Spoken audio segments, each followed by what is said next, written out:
मोर्चे को चलते हुए 299 दिन हो गए हैं। कल 300 दिन पूरा करेगा मोर्चा, लगभग 13 फरवरी से जब से चल रहा है। और जो अमर अनशन खनौरी पर चल रहा है वो लगभग 200 दिन 12वें दिन में दाखिल हो चुका है। तो जो जत्था हमने कल भेजा था बीते कल, जो आज हम मरीजों से मिलने गए थे हॉस्पिटल राजपुरा, जो जख्मी हुए हमारे किसान अथवा मजदूर हैं, मैं उनके नामों की लिस्ट आपके समक्ष रखता हूं। तस्वीरें भी हम लोग जारी कर देंगे उनकी। और 16 और जख्मी तो इससे अधिक हुए हैं। जो किसानों को आदत होती थोड़ी मोटी चोट की परवाह नहीं करते। पत्रकार बंधुओं ने भी यहाँ देखा होगा वो है, तो हम जो को सीरियस था उसे बोलेंगे, ठीक है ना, कि वो चला जाए। आपको एक तस्वीर या पास में नज़र आ रही है। तो इस तरह के किसान काफ़ी है, तो 20-25 के नज़दीक ये हो सकते हैं। जिनको लगा भी कोई बात नहीं है, हम थोड़ी बहुत दवाई यहाँ से लेकर अपने आप को रिकवर कर लेंगे। और जो हमने कल कहा था कि सरकार का अभी तक हमें कोई भी वार्ता के लिए कोई संदेशा आया नहीं है। और लगभग अब जो हम गए थे हॉस्पिटल से 3 मरीजों, 4 को छोड़कर बाकी को आज छुट्टी मिल गई है, तो वो भी कवर अप हो गए हैं। तो आज जो दोनों फोरमों ने मिलकर आगे की रणनीति तय कर रखी है कि कल 12 बजे 101 किसानों मजदूरों का जत्था जिस तरह से पहले दिन पीसफुली ढंग से आगे बढ़ा है, उसी तरह से आगे बढ़ेगा।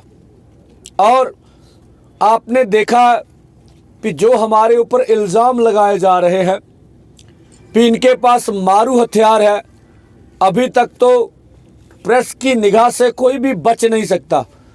कोई मारू हथियार रिपोर्टिंग में नहीं आया है, ना हमारे पास है, ना हम रखेंगे। और जैसे पहले हम लोग पंजाबी में उसे जाप्ता कहते हैं, डिसिप्लिन, अनुशासन, जो पहले हमने बना के रखा, अगर उसमें कुछ थोड़ी बहुत कमी थी तो उसको कल और पूरा किया जाएगा कि कोई किसी किस्म की कमी अनुशासन में ना आए और पीसफुली ढंग से जो है वो जत्था आगे जाए। अब भारत सरकार का, मोदी सरकार का चेहरा नंगा हो गया। वो जो कुछ उन्होंने बीते कल किया, जो पूरी दुनिया भर से प्रतिक्रिया आ रही है, जो लोगों के मन में गुस्सा है पूरे देशवासियों को, भी अब तो उन्होंने ट्रैक्टर ट्रॉली वाली बात छोड़ दी। पैदल निहत्थे किसान दिल्ली की ओर जाना चाहते हैं, अब क्यों नहीं जाने दिया है? सवाल पूरा देश भाजपा से, सरकार से कर रहा है। और उससे बचने के लिए शिवराज चौहान जी हो या केंद्र के कोई अन्य मंत्री हो या कोई पंजाब के भाजपा के प्रवक्ता हो, उनको ना तो टीवी चैनलों पर कोई जवाब आ रहा है, और वो लोगों का गुस्सा ठंडा करने के लिए बगैर हमसे अभी तक ना तो कोई बात है, ना कोई इससे कोई इस तरह की कोई बात हुई है, फिर भी प्रेस में बोल रहे हैं कि हम बात कर रहे हैं, हमारी बातचीत चल रही है, हम बात करने के लिए तैयार हैं। और शिवराज चौहान जी के 2 किस्म के बयान जो प्रेस से ज्ञात हुआ, आप ज़्यादा जानते होंगे। एक तो हम 50% MSP दे रहे हैं, ये बयान यही हम बोलते हैं जो एक मंत्री ने बोल दिया। MSP का कम मतलब है मिनिमम सपोर्ट प्राइस, न्यूनतम मूल्य हमें दिया जा रहा, सही मूल्य तो हमें मिल नहीं रहा।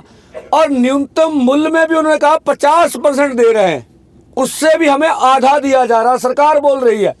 यही हमारा दावा था कि न्यूनतम मूल्य का मतलब है हमारी लागत भी पूरी, जो हम खर्चा लगा रहे हैं अपने जेब से, वो भी पूरा नहीं हो रहा। आपने मान लिया भी उससे भी हम आधा दे रहे हैं। और जिस तरह से आपके दावे हैं कि ये देश आपके नेतृत्व में, मोदी जी के नेतृत्व में विकास कर रहा है, तो ये विकास का कौन सा मापदंड है? ज़्यादातर देश में कृषि प्रधान देश है, किसान है, अगर आप किसान को न्यूनतम मूल्य से भी आधा दे रहे हैं तो फिर आपके विकास के दावे क्या हैं, सच्चे हैं कि झूठे हैं?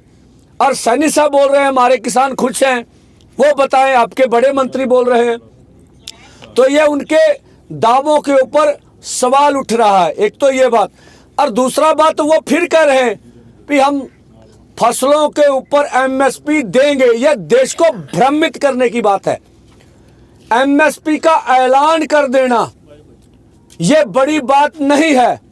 23 फसलों पे एमएसपी आप देते हो, हमारी मांग है जो एमएसपी का आप ऐलान करते हो, अकेले पंजाब अथवा हरियाणा, थोड़ा सा यूपी में उसकी आप खरीद करते हो। यही बात हम कह रहे हैं कि जिन फसलों की एमएसपी आप ऐलानते हैं उनको मंडी में खरीद की गारंटी का कानून बना के दो, ये हमारी मांग है। पहली बात तो ना तो हमारा पंजाब सरकार के खिलाफ आंदोलन है, ना हरियाणा सरकार के खिलाफ है। अब उनको हमारा आंदोलन केंद्र के खिलाफ है। वो पंजाब की आम आदमी पार्टी को जितनी मर्जी गालियां दे, जितनी मर्जी उनकी आलोचना करे, हमें उससे कोई लेना देना नहीं है। वो करे, उनका हक है। ऐसे पॉलिटिकल लोग ऐसे ही करते रहते हैं एक दूसरे के खिलाफ। हमारा आंदोलन केंद्र के खिलाफ है। मुख्यमंत्री हरियाणा बताएं भी अर्धसैनिक फोर्स लेने की जरूरत की क्या थी? 100 आदमियों को रोकने के लिए इतना बल प्रयोग की क्या जरूरत थी? ये जैसे बोला गया अभी, खनौरी, डबवाली और हरियाणा के अंदर पाबंदियां लगाने की क्या जरूरत थी? नेट पे लोगों को तंग क्यों किया जा रहा? उसका जवाब वो नहीं दे रहे हैं। उनके उपराष्ट्रपति जी कुछ और बोलते हैं, ये कुछ और बोलते हैं, उनके खेती मंत्री कुछ और बोलते हैं, सैनी साहब कुछ और बोलते हैं। रमनीत बिट्टू जी कहते हैं भी आप चलिए पैदल, आपका स्वागत होगा दिल्ली में। और अनिल विज जी बोलते हैं अगर किसान ऐसे बढ़ेंगे तो पुलिस इसी तरह से स्वागत करेगी। वो अपने आप में कंफ्यूज हैं, उनको सही करना चाहिए। तो कुछ भी उनके बयानबाजी वाजिब नहीं है। अब कौन बीच में मध्यस्थता करेगा, इससे हमें लेना देना नहीं है। हम कह रहे हैं अगर केंद्र बातचीत करना चाहता तो हमारे दरवाजे खुले हैं।